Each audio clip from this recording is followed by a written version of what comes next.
Bienvenidos a una historia que cambiará por completo la forma en que ves la selva brasileña. Lo que estás a punto de escuchar no es una simple leyenda, sino un relato de algo que experimenté de primera mano en las profundidades del Amazonas, un lugar donde la vida y la muerte se entrelazan de formas que no puedes imaginar. Todo comenzó en el verano de 1998, cuando escuché por primera vez sobre una aldea remota en lo más profundo de la selva de Brasil. La aldea, ubicada en una región casi inaccesible del estado de Amazonas, no aparecía en ningún mapa. Pocos la mencionaban, y los que lo hacían hablaban en susurros. Se decía que la gente que vivía allí no era normal, que habían sido afectados por algo que la selva misma escondía. Intrigado por las historias, decidí que tenía que verlo por mí mismo. Fue la peor decisión que pude haber tomado. El viaje hacia la aldea fue largo y peligroso. Navegué por ríos estrechos, atravesé pantanos infestados de insectos y caminé durante días bajo la impenetrable sombra de los árboles gigantes que cubrían todo rastro de civilización.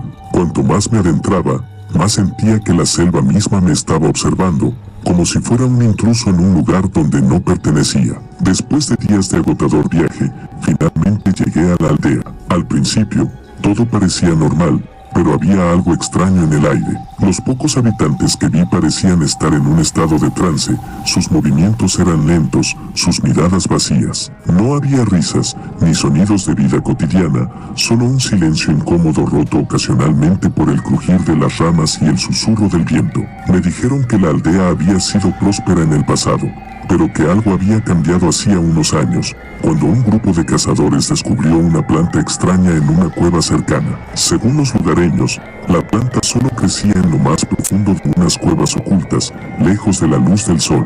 Estas cuevas eran prácticamente inaccesibles, rodeadas de trampas naturales y peligros mortales. Sin embargo, aquellos que habían logrado llegar hasta las plantas describieron su aspecto como algo que no pertenecía a este mundo. Eran de un verde tan oscuro que casi parecían negras, y sus hojas brillaban con un resplandor pálido bajo la luz de las antorchas, como si estuvieran vivas de alguna manera. La historia se volvió aún más perturbadora cuando me contaron lo que les sucedió a los cazadores que habían traído la planta a la aldea.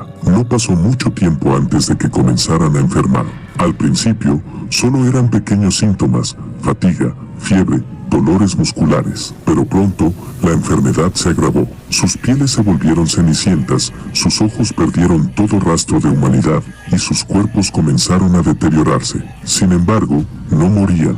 Al contrario, seguían caminando, sus movimientos cada vez más torpes, pero claramente seguían vivos, o al menos algo parecido a la vida. Los lugareños los llamaban los muertos, aunque seguían moviéndose por la aldea, como sombras de lo que alguna vez fueron. Sus mentes parecían haber desaparecido, y solo quedaba una existencia vacía, hambrienta. Nadie sabía con certeza qué había causado este terrible cambio, pero todos señalaban a la planta como el origen. Una planta que, según decían, había traído una maldición de las profundidades de la tierra. Al escuchar esta historia, mi primera reacción fue escepticismo. ¿Zombies en la selva brasileña? Sonaba como una fantasía macabra, pero cuanto más tiempo pasaba en la aldea, más comenzaba a darme cuenta de que algo muy real estaba ocurriendo. Había visto a esos muertos con mis propios ojos. Se movían lentamente por las calles, sin rumbo, sin propósito, pero no eran fantasmas ni espíritus. Eran cuerpos reales, caminando sin vida. Un anciano de la aldea me advirtió que no debía acercarme a las cuevas donde crecían las plantas. Dijo que el aire allí era diferente, que las plantas emitían una especie de toxina que afectaba la mente y el cuerpo de cualquiera que las inhalara. Según él, aquellos que pasaban demasiado tiempo en las cuevas comenzaban a perderse, a transformarse. No morían, pero dejaban de ser humanos. Y lo peor de todo, no había forma de revertir el proceso. Por supuesto, mi curiosidad fue más fuerte que mi miedo. Decidí que tenía que ver las plantas por mí mismo, así que una noche, cuando todo estaba en silencio, me aventuré hacia las cuevas. Con una antorcha en la mano, caminé a través de la densa vegetación hasta que finalmente encontré la entrada de una de las cuevas. El aire era más frío allí, y una sensación de inquietud comenzó a invadir mi cuerpo. Dentro de la cueva, el silencio era absoluto, roto solo por el goteo constante de agua desde las estalactitas del techo. La luz de mi antorcha iluminaba las paredes cubiertas de musgo y líquenes, y pronto vi lo que había venido a buscar. Las plantas crecían en las profundidades de la cueva, exactamente como los lugareños las habían descrito. Sus hojas eran casi negras y había algo en su forma que me recordaba a una criatura enredada en sí misma, como si estuviera esperando a alguien. Me acerqué para examinarlas más de cerca, pero al hacerlo, algo cambió. El aire comenzó a sentirse pesado y un zumbido sutil llenó mis oídos, como si la misma cueva estuviera viva.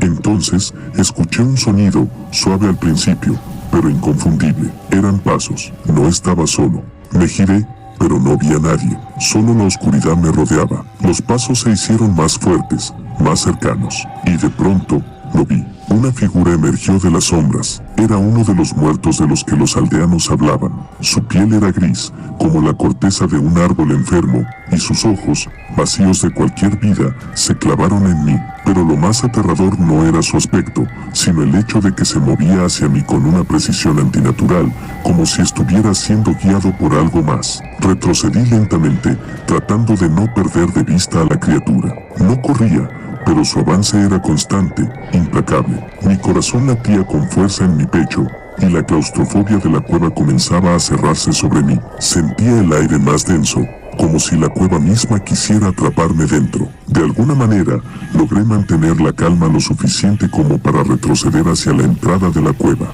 Sin embargo, justo cuando creía que estaba a salvo, vi más figuras emerger de las sombras. Había más de ellos. Cuerpos caminantes, arrastrándose hacia la salida, bloqueando mi camino. No podía pensar, no podía moverme. Solo había una salida, y estaba rodeada por estas criaturas que, aunque lentas, eran implacables. Sabía que no podía quedarme allí. Con cada paso que daban, el peligro se hacía más real. Me forcé a avanzar, a cruzar entre ellos, sabiendo que un solo error me costaría la vida, o algo peor. A medida que me acercaba a la salida, sentí una mano fría rozar mi brazo, pero logré escapar de su agarre. Finalmente, vi la luz de la luna brillar débilmente a través de la entrada de la cueva. Salí corriendo, sin atreverme a mirar atrás. No paré hasta que estuve lo suficientemente lejos de la cueva, lejos de las plantas y de los muertos vivientes. Pero el miedo no se fue. Sabía que algo más estaba ocurriendo en esa selva, algo que no se podía explicar ni entender por completo. La planta no solo afectaba a los cuerpos de quienes la encontraban, había algo más oscuro, algo que transformaba el alma misma. Regresé a la aldea, pero algo había cambiado. No podía seguir allí. Sabía demasiado. Sabía que esos muertos seguían caminando, acechando en las sombras de la selva, y que las plantas seguían creciendo en las cuevas, esperando a su próxima víctima. Desde ese día, dejé de contar esta historia como si fuera una simple leyenda. No lo es. No sé qué fue lo que desperté en esas cuevas, pero una cosa es segura. La selva oculta secretos que es mejor no descubrir. Si esta historia te dejó con los pelos de punta, no olvides suscribirte al canal, activar las notificaciones y compartir el video con aquellos que se atrevan a escuchar más relatos de lo sobrenatural. ¿Te atreverías a entrar a la próxima historia?